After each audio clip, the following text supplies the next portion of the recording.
Olá, irmãos e irmãs, a paz do Senhor. Nós vamos dar continuidade aos nossos estudos sobre provas históricas do cumprimento de Mateus 24.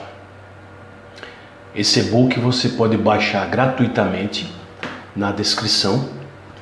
Você não vai pagar nada por isso e você tem um estudo completo de mais de 280 páginas. Nós vimos nos vídeos anteriores sobre o capítulo 1 deste e-book, especialmente Mateus 23. Já que estamos estudando Mateus 24, nada mais coerente, nada mais lógico do que estudar o contexto de Mateus 23. E o final de Mateus 23 vai falar de um termo que vai percorrer várias e várias profecias, tanto profecias apostólicas quanto profecias do próprio nosso Senhor Jesus Cristo. Além desse termo, esta geração, também temos textos indicadores do fator tempo, que nós já tratamos sobre isso em outros vídeos, e também de modo especial sobre o significado da vinda do Senhor Jesus Cristo. De modo geral, a compreensão que se tem é que haverá a segunda vinda, e de fato haverá a segunda vinda, Maranata, ora vem o Senhor Jesus. Nós devemos desejar a sua volta para o cumprimento da sua profecia, para fazer separação do seu povo e juízo final. Mas essa vinda, nós podemos fazer um estudo à parte para entender melhor o que significa essa vinda do Senhor. A vinda para aqueles que estavam vivos naquela época, como foi que ele veio aos seus contemporâneos. Isso nós começamos a dar uma olhada, uma analisada, e também temos referências aqui neste e-book que vocês podem baixar na descrição. Também vimos sobre uma geração, aquela geração ela recebeu uma sentença de culpa. A culpa daquela geração. Hoje nós vamos começar o capítulo 2. Aqui eu estou apenas incentivando que você mesmo confira o livro e que você confira os textos, analise bem os textos, compare, use bíblias de comentários, faça comparações. E nós vamos ver especialmente Mateus 23 ainda. Nós tivemos um vídeo inteiro sobre Mateus 23, o final de Mateus 23, e agora ainda vamos continuar em Mateus 23, encerrando Mateus 23, entraremos no capítulo 3, aí de fato em Mateus 24, versículo por versículo. Mateus 23, verso 37, e aí vamos entrar em Mateus 24, verso 1 e verso 2, especialmente verso 2 em diante. Nós vamos ver um pouco hoje sobre a nova aliança. E essa nova aliança, ela é uma aliança sem templo. Mateus 23, 37, de Jerusalém, Jerusalém, que mata os profetas e apedrejas os que te são enviados. Mateus 24, 2. Jesus, porém, lhes disse: não vedes tudo isto? Em verdade vos digo que não ficará aqui pedra sobre pedra, que não seja derrubada. Temos aqui o que podemos chamar de cumprimento, o cumprimento de uma profecia. Eu fiz aqui algumas anotações para a gente contextualizar toda aquela cena de Mateus, para entender melhor sobre que olhar foi esse do Senhor e que pergunta foi essa dos discípulos sobre o templo. Vamos parar um pouco para perceber quadro a quadro como se passou aquela cena.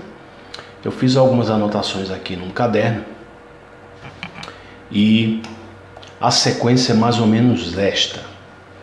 Eu fiz comparações cronológicas em várias Bíblias comentadas.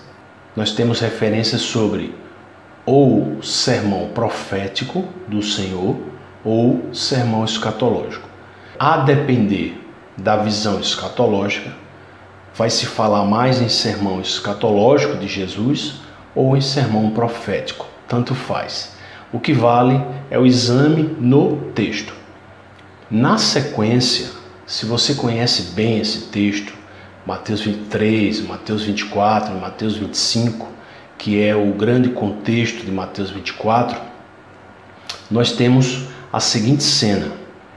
Eu vou até destacar sequencialmente para que vocês compreendam quadro a quadro, cena por cena, o sermão profético e o contexto do sermão profético em Mateus 24.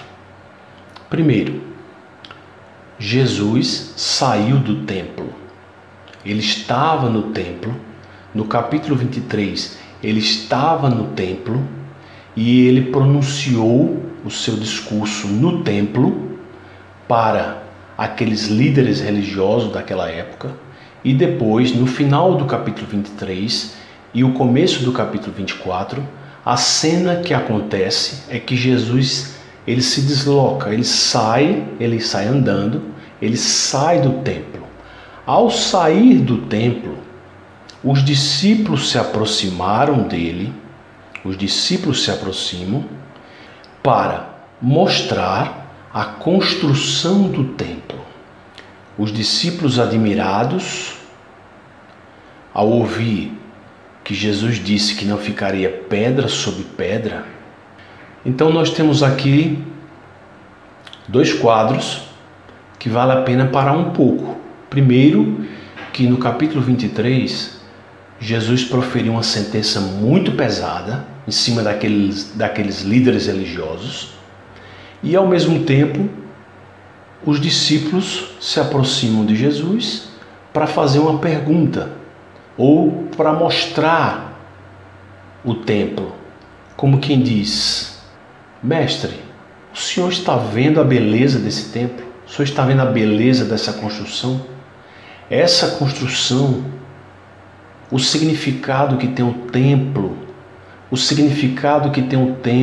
para Israel, o significado que tem o templo para a aliança, para a antiga aliança, isso será destruído?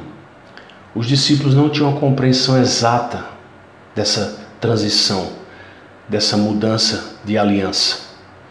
Eles não tinham a compreensão exata porque eles receberam milênios de conhecimento que o valor maior, a maior herança do povo judeu era o templo e a cidade santa de Jerusalém. E no imaginário judaico dos discípulos, eles ficaram confusos, sem entender qual a função exata da vinda do Messias, que estava presente com eles, que ele poderia ser um novo Davi, reinando fisicamente, geograficamente, politicamente, como um grande líder regional e mundial, ou algo que eles estavam ainda recebendo e entendendo que haveria uma nova aliança. Então temos que levar em consideração na pergunta dos discípulos, quando os discípulos chamaram Jesus para mostrar o templo, que eles tinham uma compreensão ainda não plena, eles não tinham a compreensão exata dessa mudança de aliança. E de fato aconteceu essa mudança de aliança, que aquele templo, aquele ritual de sacrifício de animais precisava cessar. E de fato cessou desde o ano 70 DC. E aí, quadro a quadro, quando Jesus sai do templo, os discípulos se aproximam, mostram a construção e Jesus pergunta: vocês estão vendo isso? Vocês estão vendo isto? Quando Jesus perguntou: vocês estão vendo isto? Ele estava mostrando exatamente o que os discípulos queriam mostrar para ele. Jesus disse, em outras palavras, o que vocês estão vendo, o que vocês são testemunhas, não ficará pedra sobre pedra. Alguns pontos a serem considerados. O templo era algo concretamente, literalmente concreto, concretamente estabelecido, concretamente visível, concretamente importante para toda uma cultura, para toda uma nação. E a pergunta dos discípulos, vocês estão vendo isto? Não ficará pedra sobre pedra. Ao pronunciar essa sentença, isso fez com que os apóstolos ficassem confusos e que ainda, em outro momento, questionasse mais sobre este assunto para ficar mais claro. E aí é onde acontece Mateus 24.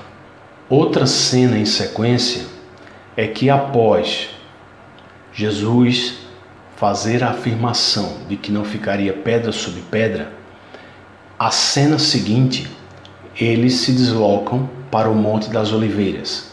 Se você procurar no Google, se você procurar na internet por imagens do local, se você colocar Templo Monte das Oliveiras, você vai ver mais ou menos a distância, tem foto de satélite e também tem várias filmagens de pessoas que já visitaram o local. Do Monte das Oliveiras, a distância do Monte das Oliveiras para o local do templo, aproximadamente 10 minutos de caminhada. E a visão do Monte das Oliveiras é uma visão privilegiada de frente para o local do templo. E a cena que se segue, para contextualizar melhor vocês, a cena que se segue é que após a sentença do Senhor, que não ficaria pedra sobre pedra, eles caminham para o Monte das Oliveiras. E no Monte das Oliveiras, os discípulos perguntam. A pergunta dos discípulos é muito importante. Os discípulos fazem a seguinte pergunta: qual o sinal da tua vinda? Qual o sinal da tua vinda? Veja que no contexto, perceba que no contexto imediato, Jesus tinha acabado de proclamar uma sentença contra aquele local.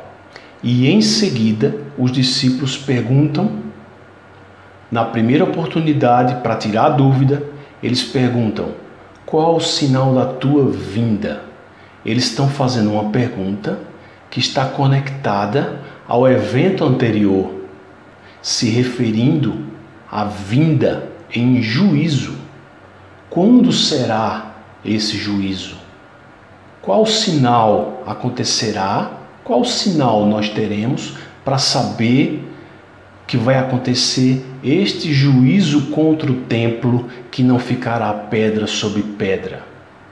E aqui, muitas linhas escatológicas fazem projeções futuristas, como se os discípulos estivessem perguntando: mestre, qual o sinal da tua vinda no século tal? Qual o sinal da tua vinda no segundo milênio? Qual o sinal da tua vinda no terceiro milênio? Os discípulos não estão perguntando isto. Os discípulos estão perguntando algo relacionado ao que aconteceu de imediato, que Jesus tinha acabado de falar que não ficaria pedra sobre pedra. E de fato, 40 anos aproximadamente depois, aconteceu aquilo exatamente o que o Senhor falou. Quando os discípulos perguntam qual o sinal da tua vinda, eles também fazem outra pergunta: qual o sinal do término da era ou da consumação do século? E aí onde entram as discussões escatológicas, que vão dizer que Jesus estava se referindo Há uma pergunta específica direcionada ao templo e outra pergunta sobre a segunda volta dele para o juízo final. E outros interpretam que todas as perguntas que acontecem nesse contexto são perguntas relacionadas ao fato dele ter dito que Jerusalém e o templo seriam destruídos. Esta é a polêmica da escatologia. Mas, continuando no texto, nós vamos perceber, vai ficar mais claro, qual o sentido destas perguntas.